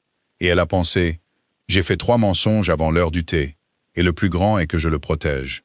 Bois, a-t-elle dit, quand elle a eu confiance en sa voix. Je te fais les mains avant de descendre. Le coursier est arrivé à 9 heures le lendemain matin, avant que Della n'ait complètement ouvert les aérations de la serre, quand les vitres étaient déjà embuées de chaleur, et que les plants de tomates exhalaient cette odeur verte et meurtrie particulière qui signifiait que juillet gagnait. Elle a entendu la camionnette dans l'allée, le double klaxon joyeux, et elle est sortie avec de la terre jusqu'au poignet, un panier sur le bras et une légèreté à laquelle elle ne faisait pas confiance. Parce que la nuit avait été presque ordinaire. Frank endormi, le jardin faisant tic-tac en refroidissant, pas de machine dans le ciel. L'enveloppe était rigide, crème, et coûtait de l'argent rien qu'à la tenir. Son nom sur le devant, pas à l'encre bleue, imprimé au laser. Le genre de police de caractère qui n'avait jamais signifié de bonnes nouvelles. Elle l'a lu debout dans l'allée, la camionnette s'éloignant, un merle chantant à tue-tête dans la haie, et le soleil déjà dur sur sa nuque. Avis de finalisation. Et puis une date, et la date était fausse. Pas le 15, pas un vendredi dans 2 semaines. Le jour du spécialiste, le jour contre lequel elle s'était préparée tout l'été comme un piquet de clôture planté dans le béton. Le 8, ce vendredi. Dans 2 jours. La signature de Vivien Ashcroft en bas, petite, discrète et très belle. Et au-dessus, une seule ligne d'explication dans la prose froide et propre d'une femme qui écartait d'abord les pires faits. À la lumière d'un conflit d'intérêts potentiel au niveau de la direction, le conseil d'administration a décidé d'avancer la finalisation pour protéger l'intégrité de la transaction. Della l'a lu 4 fois. Le mail ne s'arrêtait pas. Conflit d'intérêts au niveau de la direction. Elle n'était pas une femme stupide. Et elle avait été élevée par un homme qui lisait chaque ligne de chaque convention 2 fois. Et elle a compris exactement ce que cela signifiait. Et qui était le directeur? Et ce que Vivian avait fait avec l'appel téléphonique en haut de l'allée. Elle avait découvert que Reese connaissait Frank. Elle avait découvert que son patron s'était envolé en pleine phrase pour le décor. Et elle avait agi en douceur, gentiment, impitoyablement, pour lui retirer le stylo de sa main tendre et en finir avant qu'ils ne puissent tous les ruiner avec une dette d'il y a 22 ans. La porte de la serre a claqué dans le petit vent. Le téléphone de Della a sonné dans sa poche arrière. Elle a répondu sans regarder, tenant toujours la vie, son pouce pressé et blanc contre le bord du papier. Dell, sa sœur, Ruth, essoufflée comme toujours. Une bouilloire hurlant quelque part derrière elle, et la voix de Bee gazouillant en dessous. Dell, c'est un mauvais moment? Tu as une drôle de voix. Non, c'est bon. Qu'est-ce qu'il y a? Bee ne se calmera pas, tant que je ne t'aurai pas demandé. Elle a fait un autre dessin. C'est une obsession. Elle veut savoir si la dame dessus peut venir au cottage. Je n'arrête pas de lui dire. Ma chérie, il n'y a pas de dame. Ruth a baissé la voix comme on le fait au-dessus de la tête d'un enfant. C'est maman d'elle. Elle dessine maman. Papa lui a encore raconté des histoires, n'est-ce pas? Quand elle s'arrête au cottage dans les bois. La dame aux cheveux jaunes. Bee l'a mise dans la famille maintenant. Vous 3 sous le soleil. Une pause. Prudente. Je ne savais pas si je devais la laisser faire ou... La voix de Della est sortie étrange et plate. Elle regardait la vie. Elle regardait le neuf. Laisse-la dessiner qui elle veut. Ruth, je dois y aller. Il y a un problème avec l'eau. Je t'appelle ce soir. Un problème avec l'eau d'elle. Ce soir. Et elle a raccroché. Et elle est restée dans l'allée entre le merle fou et la cerf qui respirait, avec le fantôme aux cheveux jaunes d'une enfant dans une main, et la cruauté propre de Vivian Ashcroft dans l'autre. Et elle a compris que le piquet de clôture contre lequel elle s'était appuyée venait d'être arraché du sol pendant son sommeil, et qu'il n'y avait plus rien derrière maintenant, à part la chute. Reese est arrivé à 7 heures, quand la chaleur était devenue épaisse, et que les martinets criaient leur haut circuit au-dessus des toits. Pas d'hélicoptère. Une voiture, sombre, silencieuse, chère de la manière qui essaye de ne pas l'être. Elle s'est garée en haut de l'allée, et il l'a descendue à pied, dans la même chemise en lin où sa sœur. Et Della attendait au portail, avec la vie pliée en un carré dur dans son poing. « Vous savez, a-t-elle dit, ce n'était pas une question. Elle avait appris ça de lui. Je sais. Elle m'a mis en copie à 6 heures ce matin, très attentionnée. Sa mâchoire était crispée. De près, il semblait que la nuit l'avait durement éprouvée. Je suis au téléphone avec des avocats depuis.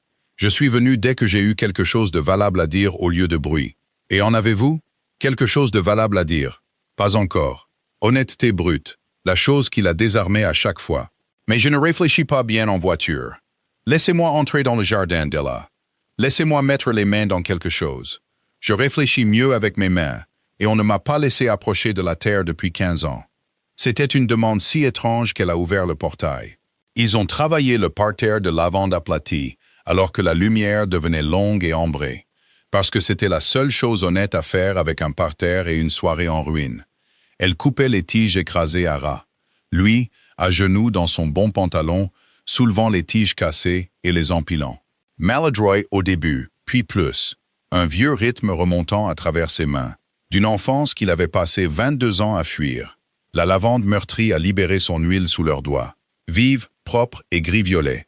Et les abeilles restantes travaillaient autour d'eux, sans être dérangées. Et pendant un petit moment, aucun d'eux n'a dit quoi que ce soit de vrai ou de faux. Ma mère faisait ça, a-t-il dit enfin, à voix basse, sans lever les yeux. Dans la pépinière de votre père, des rangées entières. Elle rentrait à la maison avec les mains tachées, et je sentais l'odeur sur elle toute la soirée. Je détestais ça. Il a roulé une tige entre son pouce et son index. Je donnerais beaucoup pour la sentir à nouveau sur elle. Où est-elle maintenant? Quelque part au chaud, avec un jardin plus grand qu'elle ne peut gérer, ce qui est exactement ce qu'elle veut, et un jardinier qu'elle tyrannise quotidiennement. Le coin de sa bouche a bougé. Je lui ai acheté le jardin, Elle ne m'en a jamais remercié. Elle me remercie pour les paquets de graines que j'envoie. 2 livres le paquet, et ce sont les cadeaux qu'elle garde. Il s'est assis sur ses talons. Vous souriez. Non. Si, vous souriez. C'est alarmant. Je pensais que vous aviez oublié comment faire, vu la semaine que vous passez. Et puis, d'un ton sec, avec l'ombre de quelque chose qu'elle n'avait pas encore vu en lui. Pour ce que ça vaut, j'ai maintenant passé plus de temps à genoux dans un parterre de fleurs que dans toutes les réunions de conseil de ma vie d'adulte. Et je peux déjà vous dire que le parterre de fleurs gagne. Personne ici ne m'a envoyé un seul email. Cela a fait sortir un rire franc d'elle. Un vrai, surpris, ridicule dans les décombres de la soirée. Et elle a pressé le dos d'un poignet sale contre sa bouche pour l'arrêter. Et ses yeux gris se sont levés et l'ont surprise en train de le faire. On surprit toute la chose sans défense. Et quelque chose a traversé son visage qui était de l'émerveillement. Le regard d'un homme qui était entré dans la mauvaise pièce et avait entendu de tous les sons impossibles. Le rire, là, a-t-il dit doucement. Ça, c'est la chose à laquelle je ne peux pas mettre de prix. Et ça me rend furieux. Il a détourné le regard, vers ses mains tachées. Vivien appellerait ça du décor. Vivien, a dit Della, peut s'occuper de ses propres haricots. Et elle s'est entendue le dire, une des phrases de son père, avec la cadence de son père. Et elle a vu Reese l'enregistrer quelque part derrière ses yeux, comme un homme qui empoche une pierre lisse. Et elle a su, avec un petit sursaut, qu'ils venaient de créer quelque chose qui était à eux. Un raccourci. Occupe-toi de tes propres haricots. Ça reviendrait. Des choses comme ça revenaient toujours. Pendant 1 heure entière, à genoux dans la lavande, avec les martinets qui criaient et l'huile vive sur leurs mains, et son père endormi à la fenêtre dorée au-dessus d'eux, ignorant tout. Elle s'est permis de sentir ce que ce serait si la vie dans sa poche n'existait pas. Si cet homme descendait l'allée à pied chaque soir et mettait ses mains dans sa terre, et la faisait rire contre sa volonté, et qu'ils vieillissaient tous les deux, têtus, ensemble, dans le cottage du conte de fées. Elle s'est permis de le sentir pleinement. Elle savait, même en le faisant, qu'elle était une idiote, qu'on ne devrait jamais sentir la forme d'une chose juste avant de la perdre. Elle avait raison. Des phares ont balayé le haut de l'allée. La voiture était celle de Vivien. Queer crème, un chauffeur, l'odeur verte et froide arrivant avant la femme, en congrès au-dessus de l'honnête lavande.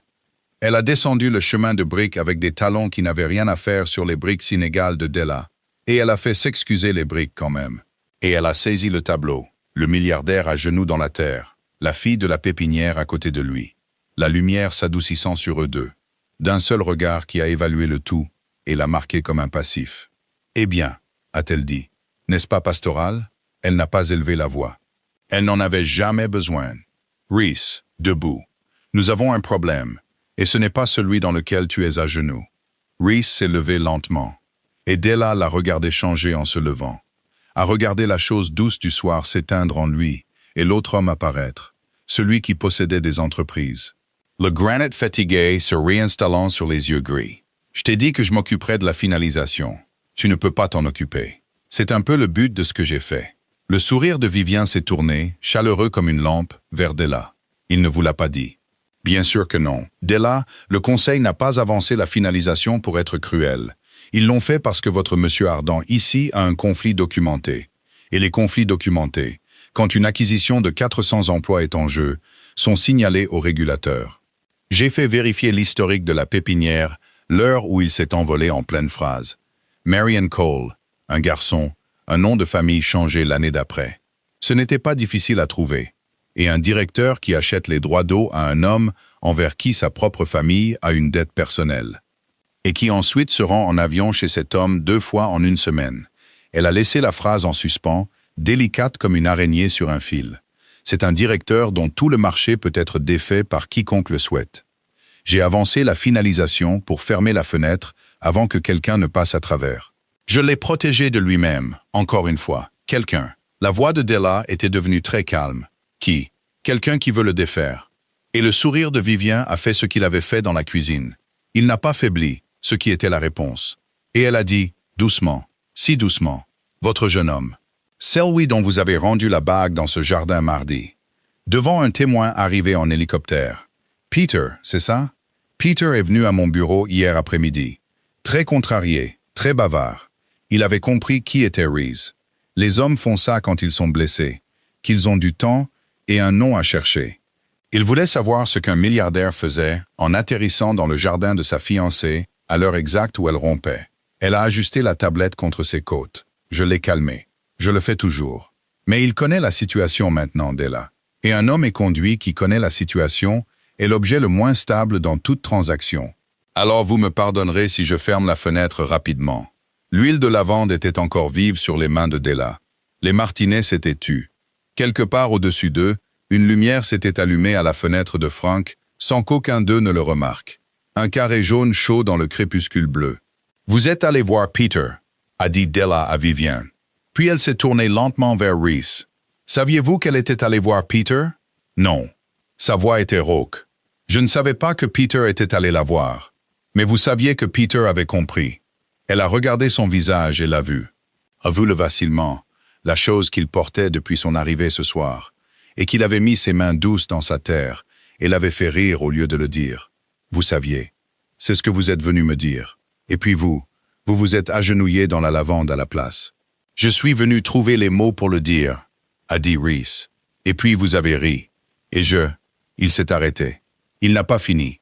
C'était la deuxième fois qu'elle le voyait chercher un mot et le laisser tomber. Et cette fois, il a atterri entre eux, comme la bague avait atterri sur la table de jardin. Petit, métallique et final. Vous vouliez 1 heure de plus, a dit Della. Et sa voix s'est brisée dessus enfin, en plein milieu. Comme vous m'avez demandé de donner à mon père. 1 heure de plus avant la vérité. Vous êtes tous les mêmes. Toute la bande. Vous préférez être gentil pendant 1 heure, qu'honnête pendant 1 minute. Della, relevez-vous, Monsieur Ardon. C'est fait maintenant. Elle s'est tournée vers la maison, vers le carré jaune chaud de la fenêtre de son père. Et son estomac est tombé à travers la terre. Parce que la fenêtre était ouverte. Et son père était un homme qui lisait les terrains meubles. Et depuis combien de temps cette lumière était-elle allumée? Telle. La voix de Frank est descendue, fine et claire, à travers l'air calme du soir. Au-dessus de la lavande, au-dessus des 3 figés sur le chemin. Pas confus, pas endormis. Parfaitement, terriblement éveillé. Dell, qui est-ce dans mon jardin? Et pourquoi cette dame dit que tu as rendu sa bague à Peter mardi? Le silence qui a suivi a été la chose la plus assourdissante que Della ait jamais entendue. Elle a monté les escaliers 4 à 4, le cœur battant la chamade, la lavande encore sur ses mains. Reese derrière elle et les talons de Vivian sagement restés sur le chemin en bas, et elle est entrée dans la chambre de son père pour le trouver assis sur le bord du lit, les pieds au sol pour la première fois depuis 15 jours, une main crispée sur le rebord de la fenêtre. Regardant le jardin, la lavande dévastée et la voiture sombre de l'étranger en haut de l'allée. Il avait fait le rapprochement avec la même lente certitude qu'il apportait à tout. Et cette fois, ça avait fait exactement 4. Papa, retourne te coucher. Je retournerai me coucher quand quelqu'un me dira la vérité. Il l'a dit sans chaleur, ce qui était pire que la chaleur. Le calme plat d'un homme fier qui vient de découvrir que le sol sur lequel il se tenait était peint au-dessus d'un trou. Tu as rompu avec Peter, mardi. Tu es monté ici pendant 3 jours en me parlant de haricots et de chaises de chapiteaux. Et en me disant que je pouvais aller au rendez-vous du 15 l'esprit tranquille. Ses yeux l'ont trouvé et il n'y avait pas de colère en eux. Seulement une blessure si nette qu'elle lui a coupé le souffle. Depuis quand me mens-tu, ma chérie? Ta mère me mentait. Pas toi. Jamais toi. C'était la seule chose que j'avais. Della est restée dans l'embrasure de la porte, incapable de parler. Et lui. Le regard de Frank s'est déplacé au-delà d'elle vers Reese, remplissant le petit palier, se baissant sous la poutre basse. Il l'a regardé un long moment. Le lin, les yeux gris, les mains tachées qu'il n'avait pas pensé à cacher.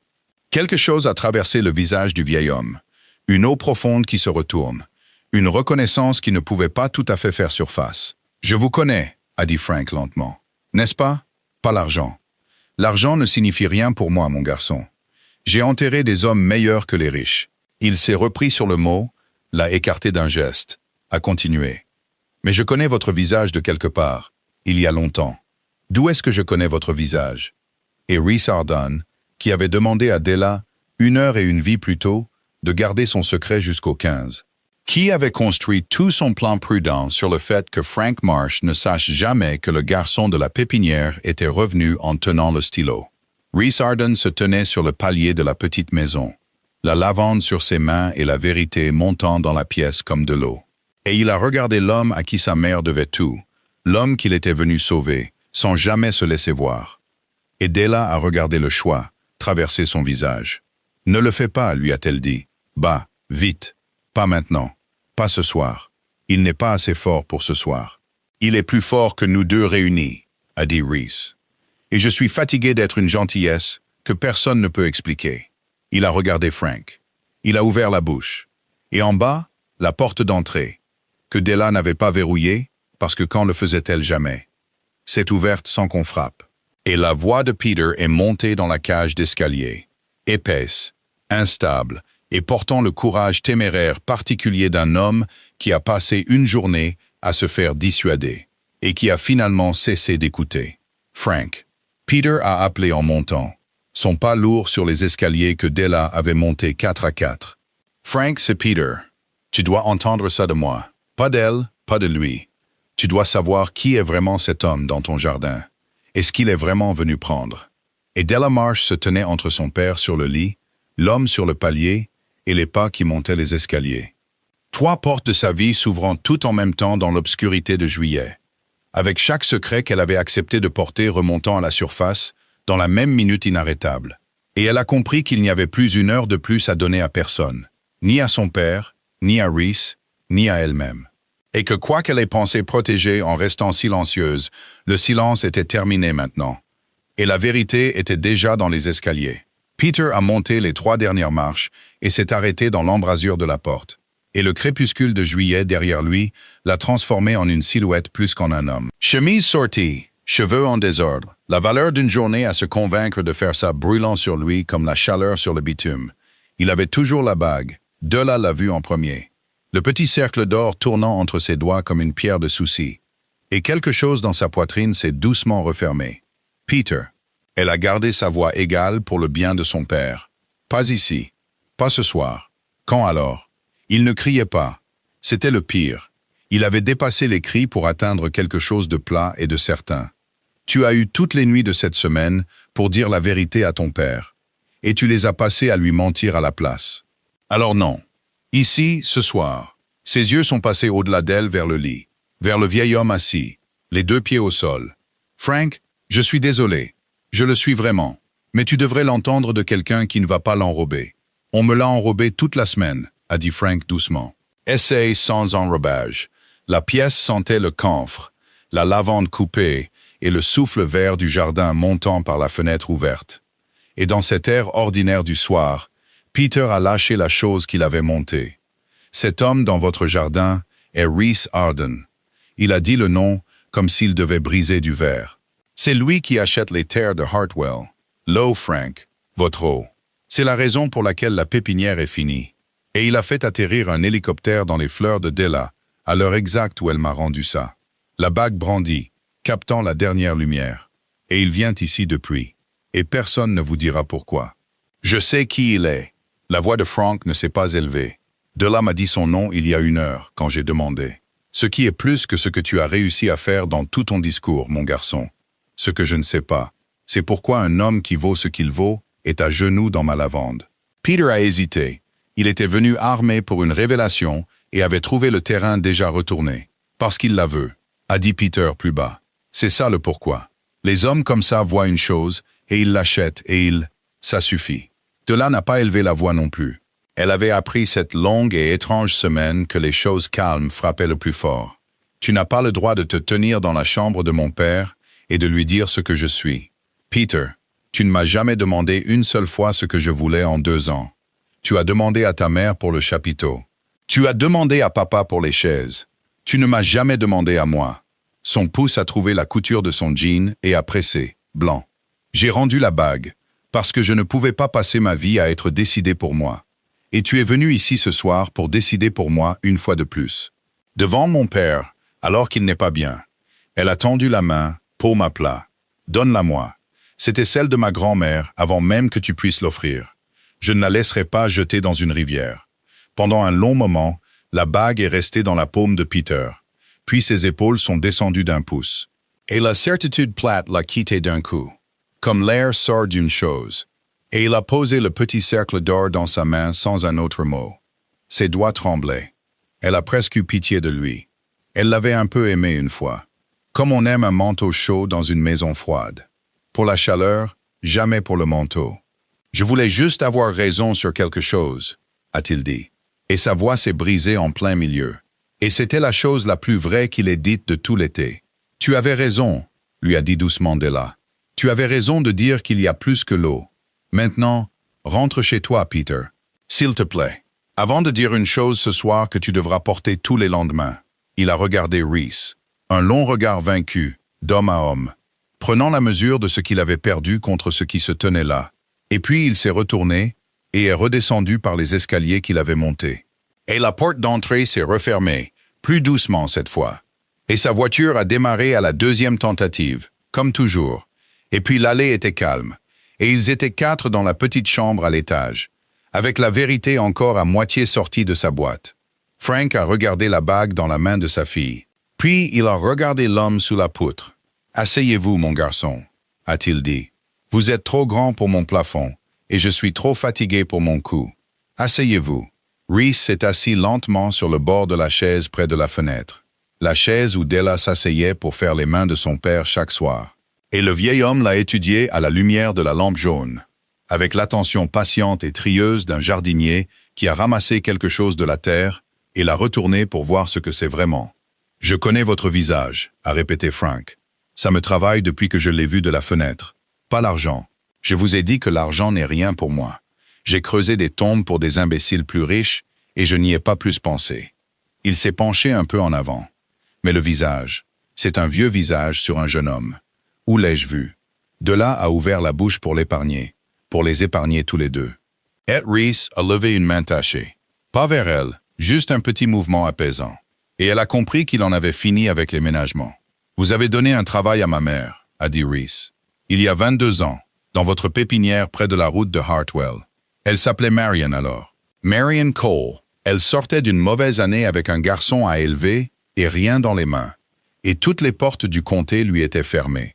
Et vous lui avez mis un salaire dans la paume et une brouette devant elle. Et vous n'avez jamais demandé une seule fois ce qu'avait été la mauvaise année. » Sa voix était devenue très basse et très égale. Le granit adouci sur les bords. J'avais 13 ans. Je l'attendais au portail après l'école. Et elle sortait avec de l'huile de lavande incrustée dans ses jointures. Et je la sentais sur elle tout le chemin du retour. Nous aurions coulé cet hiver-là. Nous ne l'avons pas fait grâce à vous. La lampe bourdonnait. Dehors, un martinet a fait un dernier cercle et a disparu sous son avant-toit. Frank Marsh est resté très immobile sur le bord de son lit. Et Della a regardé les années reculer sur le visage de son père. L'a regardé les descendre une par une comme un homme descend dans un puits sur une corde. Jusqu'à Marion a-t-il dit doucement. La petite Marion Cole.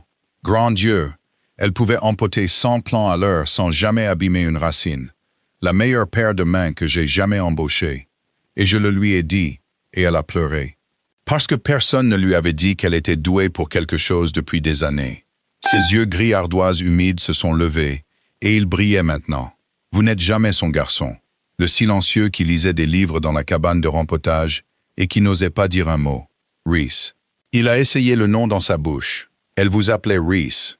J'avais oublié. Et vous êtes devenu. Il a fait un geste vers le lin, la voiture dans l'allée. Tout le fait impossible de lui. En ça, a convenu Reese. Et pour la première fois depuis qu'il était tombé du ciel, sa propre voix n'était pas tout à fait stable. Eh bien. Frank s'est reculé. Quelque chose avait changé dans la pièce. Une pression avait changé. Comme l'air change avant que la pluie ne vienne enfin. Puis ses yeux se sont plissés. Et la perspicacité du jardinier est remontée, dure et froide, sous la brillance. Alors vous allez me dire le reste, mon garçon. Parce qu'un garçon qui doit une gentillesse à un vieil homme n'achète pas l'eau sous son nez par accident. Alors, c'est quoi? Êtes-vous venu me rembourser ou ne saviez-vous pas que c'était moi jusqu'à ce qu'il soit trop tard? Et maintenant vous me remboursez pour dormir la nuit? La pièce est devenue silencieuse. La deuxième option, a dit Reese. Franchement, sans ménagement. Je ne savais pas que c'était vous. Jusqu'à il y a 3 semaines. J'achète beaucoup de choses, Frank. C'est la honte. Et je ne vais pas l'embellir. J'ai signé pour 40 acres, une banque et votre eau. Et je n'ai jamais vu votre nom dedans. Parce que les hommes comme moi ne lisent pas les noms. Nous lisons les chiffres, et les noms sont le travail de quelqu'un d'autre. Il a posé ses mains tachées sur ses genoux. Et puis votre lettre est arrivée sur mon bureau, demandant à l'acheteur de s'assurer que votre fille irait bien après. Et j'ai vu l'adresse, et je me suis souvenu du portail, de la lavande, et de ma mère qui pleurait parce que quelqu'un lui avait dit qu'elle était douée. Et je suis monté dans l'hélicoptère. Il a regardé Della juste une seconde, puis est revenu à son père. Donc c'est la deuxième option. Je suis venu payer une dette, et j'ai fait mentir votre fille pour le faire. Et c'était mal. Et c'est la chose dont j'ai le plus honte dans une vie qui a pas mal de concurrence. Frank est resté silencieux un long moment. « Pourquoi le mensonge ?» a-t-il finalement demandé. « Pourquoi lui as-tu fait me parler de haricots toute la semaine ?»« Parce que je connais votre genre. » Une ombre de chaleur a bougé dans sa voix. « Vous n'accepteriez rien de moi à la seconde où vous sauriez que je vous le dois. Vous arracheriez toute la pépinière avant de la laisser être un sauvetage. » Della l'a dit elle-même. Vous préféreriez la porter sur votre propre dos. Et vous ne le pouvez pas, Frank. Pas cet été. Donc, j'avais besoin que vous pensiez que j'étais le stylo froid et l'arithmétique de Vivien. Parce que c'est la seule version de moi que vous laisseriez s'approcher assez pour aider. Il a expiré. J'ai été le secret gardé de quelqu'un toute ma vie. Ma mère a changé notre nom l'année après votre pépinière. Ardan était le sien avant. Je sais exactement à quel point c'est une façon froide de vivre. Et j'ai demandé à votre fille de la vivre quand même pendant 6 jours pour vous. Je suis désolé pour ça. Je ne suis pas désolé pour le reste. Et Frank Marsh, fier, malade, lecteur de terrain meuble depuis 60 ans, a regardé le garçon de la cabane de rempotage. Et son visage a fait une chose que Della ne l'avait pas vu faire depuis avant le départ de sa mère. Un long et lent effondrement, qui n'était pas de la faiblesse, mais le contraire. Le grand effort d'un homme têtu, qui laisse entrer quelque chose. « Vous avez osé, petit », a dit Frank, d'une voix pâteuse. « Vous avez fait venir un hélicoptère dans ma lavande pour me cacher que vous étiez gentil. » Il a secoué la tête. Le garçon de Marianne, tout grandi, et qui ne peut toujours pas dire une chose chaleureuse sans armure. Il a pointé un doigt léger et tremblant. « Écoutez-moi, je ne veux pas de votre sauvetage. » Elle a raison sur ce point. Vous avez tous les deux raison. Mais j'accepterai un marché équitable du fils de Marianne Cole. Je lui serrerai la main et nous serons quittes. Parce que ce n'est pas un sauvetage, c'est un marché. Et un marché entre gens honnêtes est la seule chose en laquelle j'ai jamais cru. Sa main est tombée. Maintenant, quelqu'un ferait mieux de me parler de ce 8 du mois, parce que j'ai signé pour un vendredi dans 2 semaines. Je n'aime pas les surprises dans ma propre convention. Della a laissé échapper un souffle, qu'elle avait l'impression de retenir depuis mardi. En bas, faible mais unmistakable, une paire de talons a traversé le hall en dalle. Vivien, qui en avait assez d'attendre sur le chemin, était entré pour fermer sa fenêtre. La vérité était complètement sortie de sa boîte maintenant. Ce qui restait, c'était ce qu'ils allaient en faire. Vivien était dans la cuisine quand ils sont descendus. Debout, très droite, à côté de la table en pain. Sa tablette contre ses côtes et son parfum vert et froid en guerre avec les poids de senteur. Elle lisait. Della a vu avec un sursaut la lettre de Frank, celle à l'encre bleue, qu'elle avait dû prendre sur la table où elle était restée tout ce temps. « Posez ça », a dit Della. « C'est à mon père. Je l'ai déjà lu 4 fois cette semaine. » Mais Vivien l'a reposé précisément à son pouce de distance de sa propre carte et s'est retournée. À la lumière honnête de la cuisine, elle n'avait pas l'air impeccable pour la première fois. Une fissure de fatigue sous la chevelure blond argentée. La soie crème, enfin légèrement froissée par la longue journée de juillet. Je suis entré parce que les voisins ont remarqué la voiture. Et parce que je préférerais ne pas conclure une acquisition par une fenêtre ouverte. Ses yeux se sont posés sur Reese. Tu lui as dit. Je lui ai dit. Alors tu comprends ce que tu as fait. Elle l'a dit sans chaleur, comme elle disait tout. Et cette platitude était sa propre forme de chagrin. Tu as donné à quiconque le veut le fil qui défait tout le marché. Un directeur avec une dette personnelle non divulguée envers une contrepartie. Reese, j'ai passé 11 ans à me tenir entre toi et exactement ça. Et tu y es tombé à genoux dans un parterre de fleurs parce qu'une fille t'a fait rire. Dis son nom, a dit Reese doucement. Vivien a cligné des yeux. Tu l'as appelée la fille, le décor, le joli visage depuis que tu es arrivé hier. Son nom est Della. Dis-le. Un muscle a bougé au coin de la bouche de Vivien. Della, a-t-elle dit. Très bien, Della. Ça ne change rien à l'arithmétique.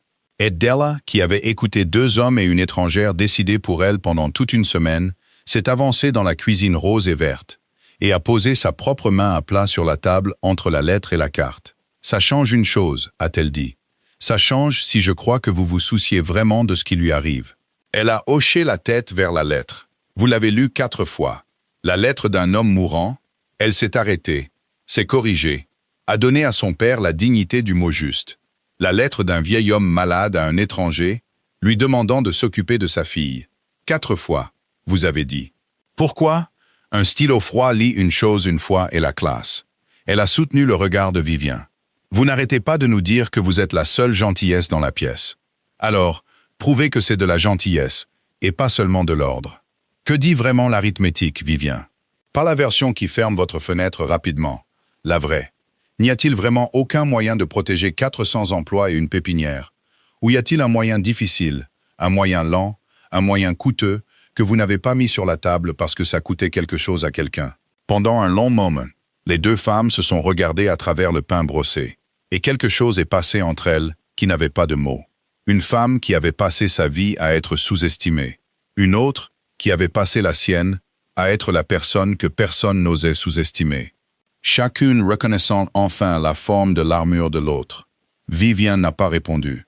Elle a pris sa carte, l'a tournée une fois dans ses très belles et très discrètes bagues et l'a reposée. « J'y réfléchirai », a-t-elle dit. Ce qui, de la part d'une femme comme ça, était un tremblement de terre. Et elle a rassemblé sa tablette et son parfum. Et elle est sortie dans l'obscurité de juillet sans un autre mot. Et sa voiture s'est éloignée dans l'allée. Et la cuisine a laissé échapper son souffle retenu. « Eh bien », a dit Frank du bas des escaliers, où il était descendu marche par marche prudente au bras de Reese, sans que Della ne le remarque. « C'est une dure à cuire. » Mais elle a lu ma lettre 4 fois, et elle n'a pas pu répondre à la fille. Ce n'est pas rien. Il s'est assis dans son fauteuil avec un grognement. Met la bouilloire en marche d'elle. « Et toi, tu restes pour le dîner? Parce que j'ai beaucoup d'années de ta mère à te demander. Et je ne le ferai pas le ventre vide. » Reese est resté pour le dîner. Il s'est assis dans la cuisine qu'il remplissait trop. Et il a mangé du hachis parmentier dans une assiette ébréchée. Et il a répondu aux questions de Frank les unes après les autres. Où Marianne était partie, si elle empotait toujours, si elle avait été heureuse. Della a regardé son père reprendre vie à travers la table, d'une manière qu'il n'avait pas eue depuis le printemps, 20 ans lui tombant dessus. La cabane de rempotage, la lavande et les mains habiles de Marianne Cole s'élevant entre les 2 hommes, comme une chaleur qu'elle n'avait jamais su être enterrée sous toute son enfance. 2 fois, elle a surpris Reese, en train de la regarder au lieu de répondre. 2 fois, elle a détourné le regard en premier et a détesté le faire, et l'a fait quand même. Il est parti vers minuit, à pied, dans l'allée sombre, vers la voiture silencieuse. Elle l'a raccompagné au portail, à travers les débris de la lavande. La nuit de juillet chaude comme du lait, toute la rue endormie. Et au portail, il s'est arrêté, la main sur le loquet. « Merci, a-t-il dit, de m'avoir fait dire son nom. Celui de Vivien. J'avais oublié qu'elle en avait un. Je fais ça. Je transforme les gens en leur fonction. Et je ne sens même pas le stylo. » Il l'a regardé dans le noir. « Vous me faites sentir le stylo. Il faut bien que quelqu'un le fasse. » Il a presque souri. Puis, à voix basse. « Je vais arranger ça, Della. Je ne sais pas encore comment, et je ne vous insulterai pas avec une promesse que je ne peux pas chiffrer. Mais je ne laisserai pas le 8 prendre la pépinière. Quoi qu'il en coûte, attention, a-t-elle dit. C'est encore un grand geste qui parle. Non. Il a secoué la tête. Cette fois, c'est une dette. Et je paye toujours ce que je dois. Je sais, vous l'avez dit. Elle a croisé les bras contre l'obscurité chaude. Mais Reese, écoutez-moi. Parce que je le dirai une fois, et ensuite je nierai avoir jamais été tendre. Rembourser papa, c'est ça la dette. C'est réglé. Ça n'achète pas l'autre chose. La chose qui rit. La chose de la lavande. Ça, vous devrez le gagner comme tout le monde. Lentement, sans hélicoptère, au fil de nombreux mardis ordinaires. Sa voix s'est brisée et elle l'a laissé faire. J'en ai assez d'être sauvé pour toute une vie. Je ne veux pas d'un sauveur. Je veux quelqu'un qui s'agenouillera dans la terre et se plaindra que personne ne lui a envoyé d'email. Sa main a quitté le loquet. Un instant, elle a pensé, mais il ne l'a pas fait. Il l'a seulement regardé. Le granit fatigué complètement disparu des yeux gris. Quelque chose de plus jeune et de bien plus effrayés en dessous. Des mardis ordinaires, a-t-il dit, comme si elle lui avait donné une pièce de monnaie étrangère qu'il voulait désespérément dépenser. Je n'ai jamais eu un seul mardi ordinaire de ma vie. Alors il est temps. Il est parti. Elle est restée au portail jusqu'à ce que les phares de la voiture balayent le haut de l'allée et disparaissent. Et puis elle est rentrée et a fait la vaisselle dans le noir. Et elle ne s'est pas permis de sentir la forme de la chose qu'elle voulait. Parce qu'elle avait appris cette longue semaine exactement ce qui se passe quand on sent la forme d'une chose avant d'en être sûr. Ce qui s'est passé ensuite, elle n'en a pas été témoin. Elle ne l'a donc eu que par bribes, assemblée après coup. Mais la pièce qui comptait, celle que Della garderait, était celle que le propre chauffeur de Vivien lui a racontée des semaines plus tard, sans qu'on le lui demande. Parce que même les chauffeurs de femmes dures ont des points faibles. Et celui-ci avait observé son employeur pendant 11 ans. Tard cette même nuit, dans le silence en cuir crème de la voiture garée devant un bureau sombre à 3 comtés à l'est, Vivien Ashcroft n'était pas entrée. Elle était restée assise à l'arrière, avec les mots de Frank Marsh dans sa tête. La lettre d'un vieil homme malade, 4 fois. Pourquoi? Et elle avait sorti son propre téléphone, et avait regardé longtemps une photographie qu'elle gardait et ne montrait à personne. Une pépinière, disparue depuis des décennies. Une jeune femme aux cheveux blonds argentés, pas encore argentés, entabliée, riant, les mains dans la terre. Sa mère, qui, elle aussi, avait un jour reçu un salaire d'un homme qui ne posait pas de questions sur la mauvaise année. Qui, elle aussi, avait élevé un enfant seul, grâce à la décence ordinaire d'une seule personne. Vivien n'avait jamais dit ça à Reese. Elle ne l'avait jamais dit à personne. Elle avait passé 11 ans à être l'arithmétique, précisément pour ne plus jamais être la fille dont toute la famille dépendait du stylo d'un gentil étranger. Le chauffeur a dit qu'elle était restée longtemps avec la photographie. Puis elle l'a rangée, n'est pas entrée dans le bureau et lui a dit de la ramener chez elle. Et le matin, elle a trouvé le moyen difficile. Elle a appelé la maison à 8 heures, avant que Della n'ouvre les aérations de la serre. Il y a un mécanisme, a-t-elle dit sans préambule. Sa voix sèche, rapide et totalement dépourvue de chaleur. C'est ainsi que Della a su que c'était réel. J'ai dit qu'il n'y en avait pas. J'avais tort ou j'étais paresseuse. Ce qui, dans ma profession, sont le même péché. On ne peut pas exempter un locataire, mais on peut donner les terres de passage à une fiducie de conservation. Les 40 acres d'eau détenus en fiducie. Des loyers symboliques fixés à perpétuité pour chaque locataire de la parcelle. Usage agricole uniquement. Ça tue net le zonage commercial. La terre ne vaut plus qu'une fraction de ce que nous avons payé. De là à serrer le téléphone. Et les 400 emplois sont sauvés. L'acquisition n'a jamais porté sur l'eau. C'était pour les entrepôts de distribution du côté nord que la fiducie ne touche pas. L'eau était la marge de Reese. Son gain personnel sur l'affaire. Une pause. Froide et délibérée. En d'autres termes, Della, la seule personne qui perd de l'argent si nous faisons ça, c'est Reese Arden. Plusieurs millions. Les siens, pas ceux de l'entreprise. J'ai rédigé le projet. Il signe. Il protège votre pépinière et toutes les autres sur cette parcelle pour toujours. Et il assume personnellement la perte et appelle ça, je crois que l'expression dans cette cuisine était « quitte ». Une autre pause, je vous le dis en premier, parce que je pense qu'il le fera à la seconde où je le lui mettrai sous les yeux. Sans lire le chiffre, comme il fait tout. Et je pense que quelqu'un qui l'aime devrait savoir exactement ce que ça coûte, avant qu'il ne prétende que ça ne coûte rien. De là se tenait dans la serre, les plants de tomates respirant le verre autour d'elle, incapable de parler. « Vous avez dit quelqu'un qui l'aime », a-t-elle réussi à dire. « C'est exact », a dit Vivien Ashcroft. Et pour la première fois de la semaine, il y avait quelque chose qui ressemblait presque à un sourire dans la voix froide et propre. « Je suis très doué en arithmétique, Della. Suivez un peu. » Et elle a raccroché. Il a signé ce vendredi-là, le 8, le jour qui devait tout prendre. Della était là parce qu'il le lui avait demandé. Dans un bureau vitré à 3 comtés à l'est, avec Vivien debout près de la fenêtre et un avocat faisant glisser des papiers sur une table de la taille d'un petit champ. Reese a lu celui-ci, entièrement, chaque ligne, 2 fois, comme Frank Marsh lisait une convention. Et Della a compris qu'il le faisait exprès, le faisait pour elle, lui montrant qu'il avait appris à sentir le stylo. Puis il l'a débouché et a signé, renonçant à plusieurs millions de livres de son propre argent, pour fixer un loyer symbolique sur 40 acres d'eau. Pour qu'une fille de vieil homme malade puisse continuer à empoter 100 plants à l'heure sans abîmer une racine. Voilà, a-t-il dit en posant le stylo. Quitte, idiot, a dit Vivien de la fenêtre avec une énorme affection. C'est la deuxième fois cette semaine qu'une femme me traite de ça dans une pièce pleine d'avocats, a dit Reese. Je commence à penser que c'est de l'affection. N'en abuse pas, a dit Vivien. Et c'est là, dans cette réplique sèche, les 11 années soudainement visibles dans la forme de la blague, que Della a su que la femme dure était complètement passée de leur côté, et qu'elle y resterait. Qu'elle serait à partir de ce jour l'amie la plus terrifiante et la plus fiable que la pépinière ait jamais eue. Le 15 est arrivé comme tous les jours contre lesquels elle s'était préparée. Finalement, tranquillement, par un matin d'été ordinaire, avec les haricots qui donnaient vraiment cette fois. Et les Charlotte ramassaient, et la lavande qui jetait déjà de nouvelles pousses gris-vert de la coupe sévère. De là a conduit son père chez le spécialiste dans la petite voiture qui démarrait à la deuxième tentative. Et Reese n'est pas venu parce qu'elle le lui avait demandé. Parce que certaines pièces sont réservées à la famille. Et il avait compris sans discuter, ce qui était une forme de progrès en soi.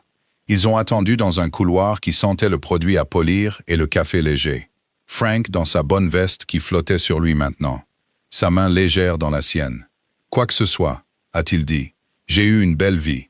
Et j'ai vu le garçon de Marianne devenir un homme bien. Et je t'ai vu enfin arrêter d'épouser la tranquillité. C'est une belle récolte, ma chérie. Je la prends. Arrête. Tu ne vas nulle part. Qui me dirait que les haricots ont besoin d'être ramassés si tu le faisais? Tu sais qu'ils ont besoin d'être ramassés. Tu aimes juste que je le dise. Il lui a serré la main. C'est tout le travail d'une fille, en fin de compte. Laissez le vieil homme penser qu'il est encore utile. La spécialiste, quand elle est venue, avait de bonnes nouvelles enveloppées dans des mots prudents. Pas une guérison. Il ne disait jamais guérison, mais un plan, un traitement, un moyen de tenir la ligne et de gagner du temps, du vrai temps, des saisons entières. Plus d'été qu'aucun d'eux n'avait osé en compter. Frank a écouté avec son visage de jardinier, triant les informations. Et quand la femme a fini, il a hoché la tête une fois, lentement.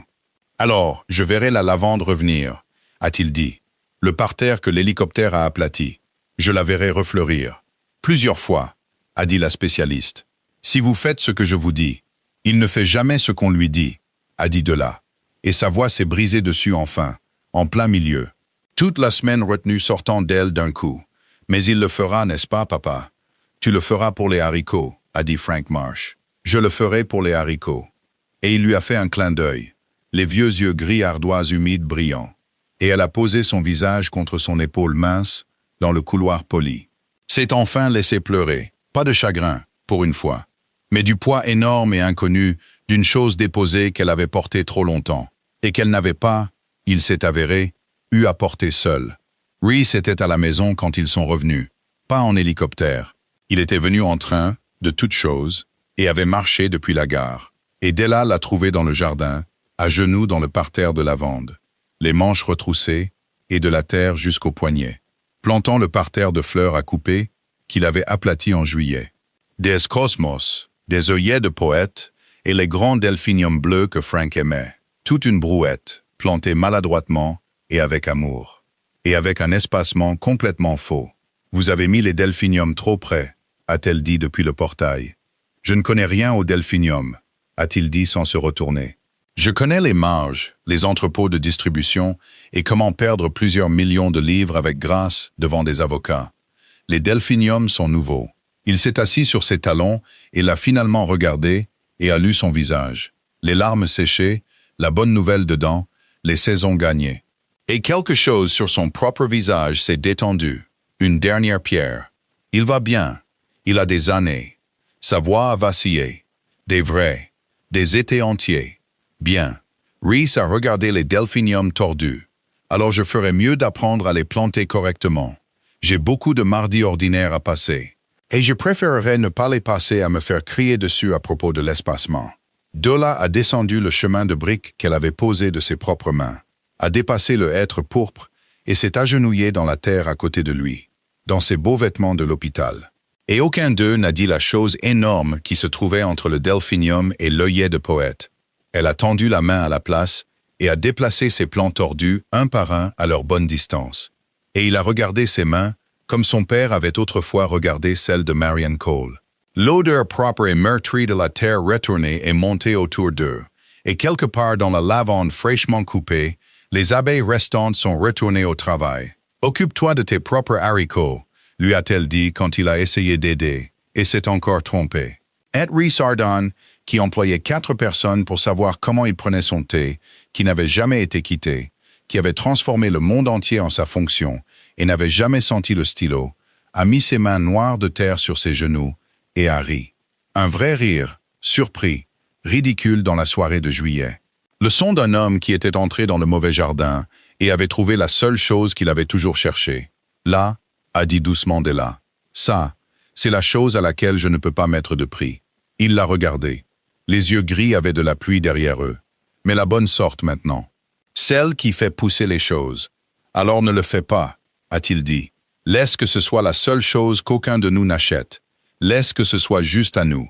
Et il n'a pas tendu la main vers elle avec un geste, une promesse, un hélicoptère ou plusieurs millions de livres. Il a tendu la main vers elle comme on tend la main vers quelqu'un avec qui on a l'intention de passer de très nombreux mardis ordinaires. Lentement, prudemment, lui donnant toutes les chances de s'éloigner. Et Della, à genoux dans sa propre terre avec l'homme qu'elle avait fait sentir le stylo, ne s'est pas éloignée. Le baiser avait le goût de l'huile de lavande, du crépuscule d'été et du sel d'une journée qui avait contenu à la fois la pire et la meilleure nouvelle de son année. Et au-dessus d'eux, à la fenêtre jaune qu'elle avait peinte elle-même le printemps où sa mère était partie, un vieil homme regardait son jardin et souriait. Et étant un homme sage, il n'a rien dit du tout. Ils se sont mariés le printemps suivant dans le jardin, sous le hêtre pourpre, avec la lavande en pleine floraison gris-violet, et le parterre de fleurs que Reese avait planté, produisant des cosmos et des delphiniums plus grands que la mariée. Frank l'a conduite le long du chemin de briques sur ses 2 pieds, lent mais sûr, dans une veste qui lui allait de nouveau. Et il l'a donnée au garçon de Marion Cole avec une poignée de main d'abord et une étreinte ensuite, parce qu'un marché entre gens honnêtes était la seule chose en laquelle il avait jamais cru. Et il a finalement décidé que c'était le marché le plus juste de sa vie. Vivian Ashcroft est venue en soie crème qui a osé, pour une fois, se froisser, et a versé exactement 2 larmes et les a niées toutes les 2, et a fait une lecture si sèche et si drôle que même le vicaire a perdu son sang-froid. Et après, elle a coincé Della près des roses et a dit « Tu lui as fait dire mon nom dans cette cuisine. Je ne l'oublierai pas. » Et elle a pressé dans sa main une photographie vieille de plusieurs décennies d'une jeune femme rieuse en tablier, les mains dans la terre. Et dit « Seulement ma mère.